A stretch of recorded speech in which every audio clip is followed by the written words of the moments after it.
Hey, welcome to another episode of B2B Mentors. I'm honored, I'm humbled to have you here. Make sure you share this. Make sure you find the podcast on all your favorite podcast apps. Please leave a review. And I have a real treat for you. Today, my friend Jeff Hoffman is with me, serial entrepreneur, Booking.com, Priceline.com, UBID, chairman at Global Entrepreneur Network. Got it right that time. You did. And also the founder of World Youth Horizons. Thanks for being here. Good to see you, man. Happy to be here, Connor. So tell me a little bit, in terms of B2B marketing, what are some of the nuances that you've experienced in the world of B2B marketing versus business to consumer marketing? The biggest mistake people make is assuming that there's no overlap. I can't tell you how many times I'm talking to people about principles of good marketing, and they're like, oh, okay, that's fine, Jeff, but we're in the B2B business. As though the principles of good marketing don't apply because it's B2B. And the part that people miss, clearly there are some differences, and we need to talk about those. However, the part that people miss, they say we sell to companies.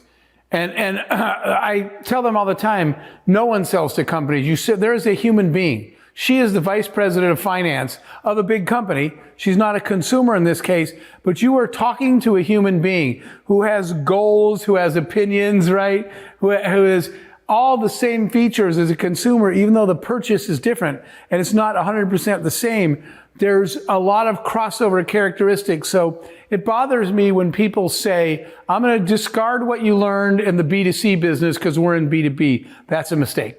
First mistake that people make a lot. Disconnect. Like at the end of the day, you're selling to people. You're selling to human people. beings. Yeah, absolutely. Right. And in terms of how you're reaching them, may be a little bit different. Absolutely. But in terms of principles, a lot of B2B companies are like very dry in how they're marketing because they think they're marketing to businesses. That's exactly right. They don't appeal in any way to the human being so many times. Here's a prime example of that. And I'll tell you the lesson we learned. So if you think of a business like Priceline, we had both. We have to sell B2C because we got to get consumers to book a hotel. But guess what? We have a whole B2B team that's trying to get hotels, right, to sign up on the system. So the B2B team is pitching a platform that hotels need to sign up for. So in that presentation, like you said, we're pitching to human beings that are revenue or yield managers, or sometimes even CEOs, depending on the size of the hotel chain. But I had a lesson that I learned even before that. We were working, this was a product I had before that, before we even had started Priceline or anything. And I had a product that was the focus was really VPs of finance, CFOs, people at that level of companies. And one day, one of our customers sent me an email. And she said, I just got promoted from VP Finance to CFO, and she said, there's no way this promotion happens without your product. And I was thrilled. I went down the hall and showed all my people, and I said, I got a new plan. I told my whole team. I said, from now on, anytime one of our customers gets a promotion and says that our product is part of the reason, I'll give everybody in this building a cash bonus for doing that. Love it. Here's a way to think about it. If you asked yourself this question, because that's not typically what we do. Typically in B2B sales, our question is, how do I get her to buy my product? But here's a different perspective to think of. I told my people to find this out. What could I do? Ask the customer, what could I do to help you get promoted? And they'd be like, what? You're just here to a vendor to sell me a product. We're like, no, we're here to make you so good at your job that you get promoted. And they would say it. So we'd say, tell us how we can get you promoted. And that helped us figure out how to pitch our product.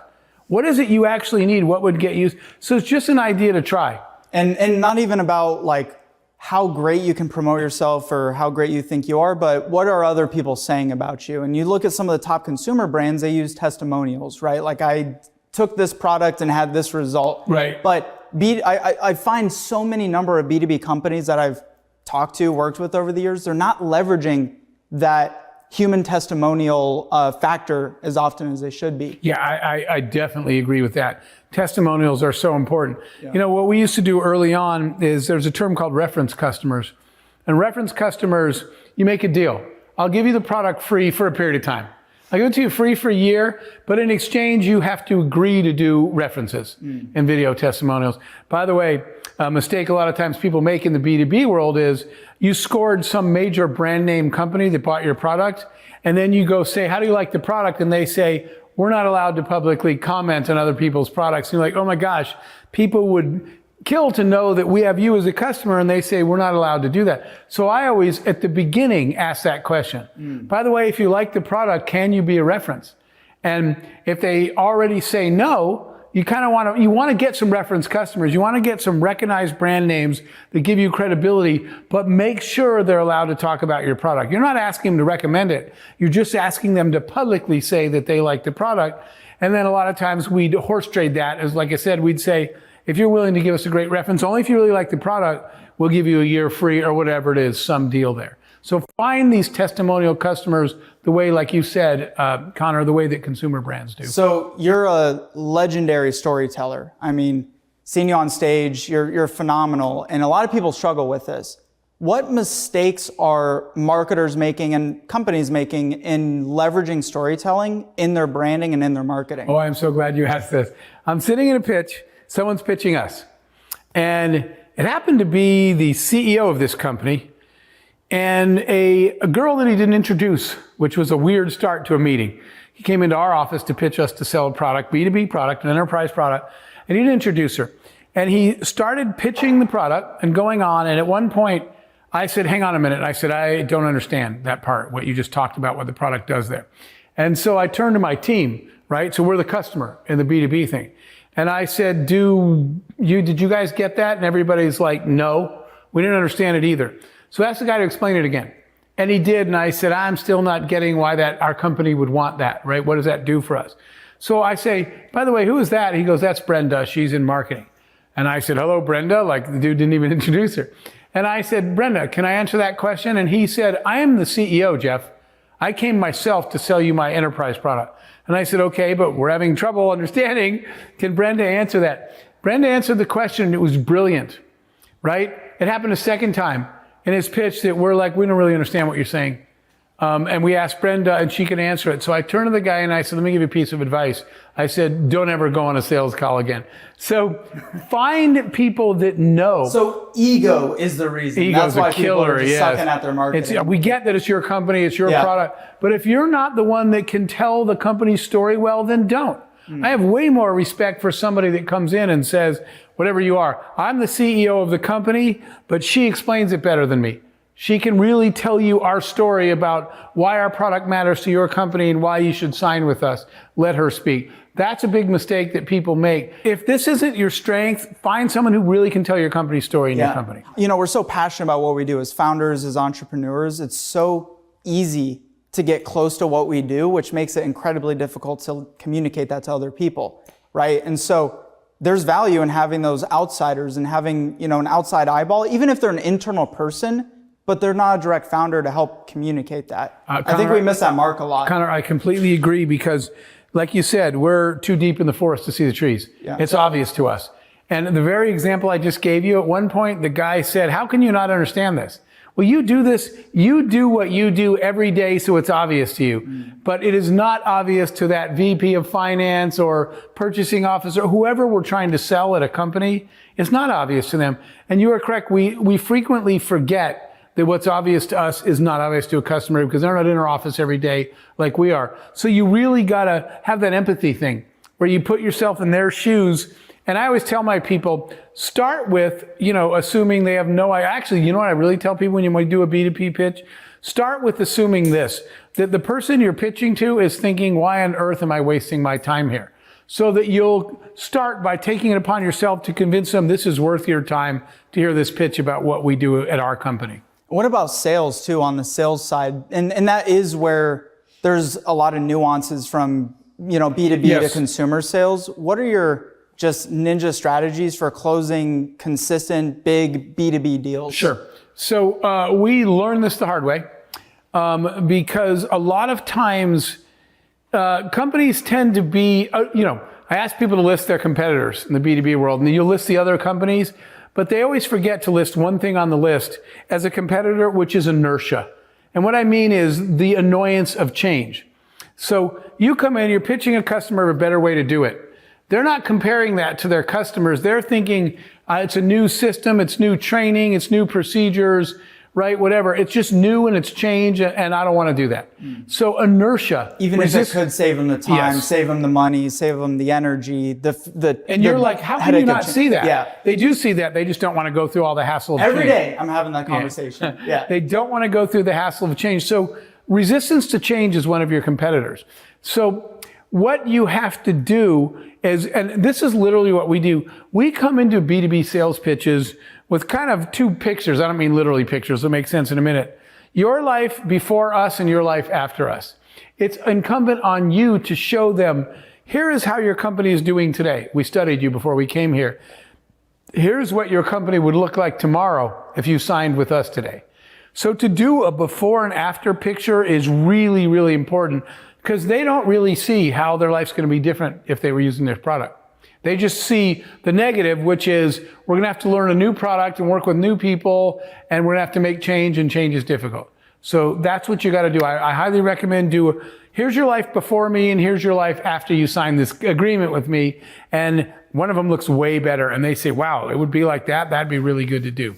Change is difficult and risky. You need to give them enough reasons. They say, you know what, I'm actually willing to take this risk and make this change because I see how much better things would be after that. Right. But that goes back to the storytelling, is like also being great in sales is creating that contrast, but not in a way that's overly analytical. But you kind of got to know who your buyer is. If they're a CIO, they're more left-brained. If they're a CEO, they're more right-brained. But ultimately, everyone's consuming from like their primal brain, and stories are like, and you're amazing at this. Like I've studied you on how to get better at storytelling, because you just break through the primal brain in a way that I've never seen anybody else do it. Well, thank you. And it is that important, right? Because the other thing that's different in the consumer pitch, the B2B pitch, is especially if someone sometimes is putting out an RFI, right, a proposal or an RFP, and they're soliciting proposals, they're listening to all your competitors pitch too. So the thing is, when they're done, and I've sat on the other side, where they're saying, which company do you like best? And they're like, oh, we like the one that has this product. And they're saying, wait, was that Connor's company? Was that this guy? They can't even separate because everybody sounded the same, right? When you tell a story and you connect with people on an emotional and a human level, they remember that a lot better. So the best stories to tell in those B2B cases are, would be us in our example, right? Talking about a hotel that had never sold out 100% in the spring, I'm making up an example, right? Never had 100% occupancy since the day the hotel opened. And then we came in and put our back office in and connected them, right? And started doing our real-time inventory and pricing. And they've been, I'm making this up, they've been sold out ever since. And so you got to tell a story that relates. That's where the competitive thing you and I have talked about before comes in a little bit. If you're telling a story that stokes their competitive fire, that works. Because when they're like, wait, when they're thinking to themselves, our competitors are getting way better at this than we are, we better do something. So sharing a story that pokes them a little bit by saying, here's what's happening, you're going to be, FOMO works even in a B2B environment, 100%. Right? No one wants to be left behind or missed out. So you got to tell a story that makes them say, if we don't act now, we're going to be left behind. Someone at your level, where you're at, where are you studying marketing? Like, how are you keeping up to date with modern trends in digital marketing and just modern marketing? What do you look at? What do you read? Whose information are you consuming? It's, besides mine, of course. Of course. This podcast, duh. The information that matters most to me is when I get a chance to visit companies and actually directly ask, what product did you buy? Why did you buy that? What caused you to make that decision? What was your thought process? I asked them, what were you thinking through? What were you worried about? What were you excited about? Why were you almost not going to do it ultimately? Why did you do it? So collecting data, here's the thing, going back after the fact, after a sale is closed, and then deconstructing, reverse engineering, why did you wind up buying that product? That's the thing that I like to ask, is not people that haven't bought yet, about their decision process of what product they're going to buy. And the reason for that, by the way, is, there's this big study that was done that what people say they're going to do and what they do, I'll give you an example. You're in there pitching your product and they're complaining about the price. and you ask them, well, what features are most important? And people put price number one, and then nobody buys the cheapest product. Later, you go by and you say, what product did they buy? And you're like, wait a minute, competitors, that was more expensive? It was more expensive. Yeah. You told me it was price. So their intent is completely different than if you wait and to see what they actually did. And they say, okay, in the end, you bought this product. Walk me through your thought process. Why'd you pick it? I learned more from the after the sale interview than I do at a pre-sale interview. Right. So building the relationship and using that as your marketing metrics on how do I reverse engineer what this person's telling me, and then repeating it out at scale. You got it exactly. To attract more customers. You got it exactly. So Jeff, in winding down here, any other top actionable, we have a lot of CMOs listening, marketing directors, and also founders of technical B2B companies. Any other top tips or recommendations to be a great scalable organization and just rocket at your marketing? Sure. The two things. The first one is, I see these pitches all the time, right? And the first one is, pitches tend to be geared, the sales pitch I'm talking about, in the marketing materials, tend to be geared towards your product and what you do. We have this product, it does this.